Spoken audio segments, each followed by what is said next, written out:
ప్రముఖ ప్రజ్ఞాశాలి డాక్టర్ దాసరి నారాయణరావు ప్రస్తావన లేకుండా తెలుగు సినిమా చరిత్ర అసంపూర్ణం. డాక్టర్ దాసరి నారాయణరావు మే 4, 1947న ఆంధ్రప్రదేశ్లోని పశ్చిమ గోదావరి జిల్లా పాలకొల్లులో శ్రీ సాయిరాజు, శ్రీమతి మహాలక్ష్మి దంపతులకు జన్మించారు. కాలేజీ రోజుల్లో దాసరి BA డిగ్రీ చదువు కొనసాగిస్తూ అనేక నాటక పోటీలలో పాల్గొనేవారు. అతి తక్కువ కాలంలోనే ప్రతిభావంతుడైన రంగస్థల నటుడిగా, నాటక రచయితగా పేరు తెచ్చుకున్నారు. ప్రతాప్ ఆర్ట్ ప్రొడక్షన్స్ పతాకంపై కె. రాఘవ నిర్మాతగా దాసరికి మొదటి సినిమా దర్శకత్వం వహించే అవకాశం వచ్చింది. ఆలా తాత మనవడు చిత్రం రూపుదిద్దుకుంది.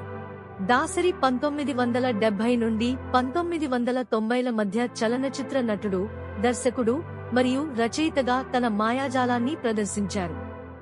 తాత మనవడు సినిమాతో దర్శకుడిగా మొదలైన ఆయన సినిమా ప్రయాణం స్వర్గం నరకం, మేఘ సందేశం, మామగారు, బొబ్బిలి పులి, సర్దార్ పాపారాయుడు మరియు ఒసేయ్ రాములమ్మ వంటి ఎన్నో అపురూప కళాఖండాలను రూపొందించారు.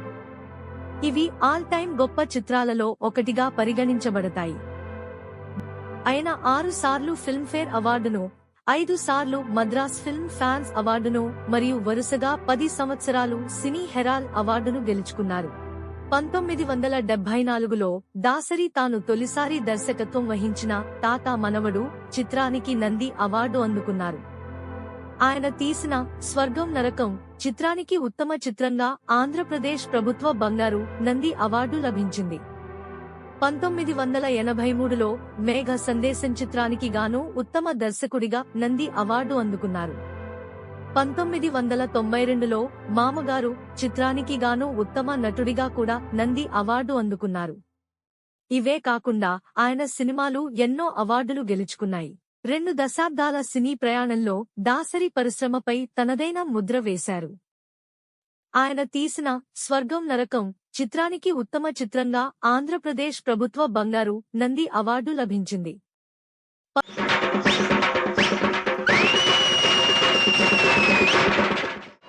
డొనేషన్ల యుగంలోన డబ్బు లేని దళితుల్లో 100కొకడు చదువుకుంటే పొచ్చుకోని గుణమెందుకు? ఏదైనా సరే తల్లిదండ్రుల అనుమతి లేకుండా బిడ్డను తీసుకురావడం చట్టరీత్యా నేరం. ఏంటి బాబు, తల్లిదండ్రుల అనుమతి లేకుండా బిడ్డను తీసుకుపోవడం నేరమా? మరి తల్లిదండ్రుల అనుమతి లేకుండా నా బిడ్డని ఆయన గారు తీసుకుపోయారు కదా బాబు, అది నేరం కదా? చట్టం ఆయనకి చుట్టమును మాకు కొట్టమునా? వెడతా కోర్టుకు వెడతా. వాడేదో పాప IPS IAS కావాలని రాత్రి పగలో కష్టపడి చదువుతుంటే రాత్రులు కల్లోకి వస్తుందా, పగలు ఒళ్ళోకి వస్తుందా? వాడు చదువు పాడు చేస్తుందా? వాడిని రెచ్చగొడుతుందా? అసలు నా కొడుకు చదువు పాడు చేసే హక్కు నీ కూతురికి ఎవరు ఇచ్చారు? ఈ సూట్ కేసు ఎంత ఉంది? 425 రూపాయలు. 425 అంటే 212 రూపాయలు 50 పైసలు, 50-50 అండి. ఏమండి అది 200 రూపాయలు. అది ఆఫీస్ ఏ సంబంధం లేకుండా ఎవరు ఎవరికి అంత డబ్బు అప్పివ్వరయ్యా. అలాగండి, మన ఇండియాకి అమెరికా అంత అప్పిచ్చింది కదండి. ఏ సంబంధం ఉండి ఇచ్చిందండి అంత అప్పు? Hello, are you mister Shankarrao? Yes. మీకేంటండి, డెలివరీయా బుకింగ్? బుకింగ్ ఏమిటి? కేస్ సూట్ కేసా? అరే సూట్ కేసు. సూట్ కేసు కాదు, నీ మీద కేసు బుక్ చేయడానికి వచ్చాను. కేసా? ఎస్. నా మీద? ఎస్. వయ్యలేదు. ఒక సమయంలో ఆయన పేరుతో 18,000 కంటే ఎక్కువ అభిమాన సంఘాలు ఉండేవి. ఇది తెలుగు ప్రజలలో ఆయనకున్న ఆదరణకు అద్దం పడుతుంది.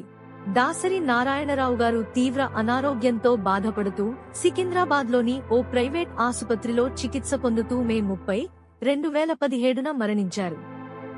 దాసరి ఆకస్మిక మృతి అయిన అభిమానులకు, సినీ పరిశ్రమకు తీవ్ర దిగ్భ్రాంతిని కలిగించింది. దాసరి నారాయణరావు గారి స్మరణగా ఆయన జన్మదినాన్ని దర్శకుల దినోత్సవంగా సినీ ఇండస్ట్రీలోని డైరెక్టర్స్, అసిస్టెంట్ డైరెక్టర్స్ మరియు కో డైరెక్టర్స్ జరుపుకొనటం ప్రారంభించారు.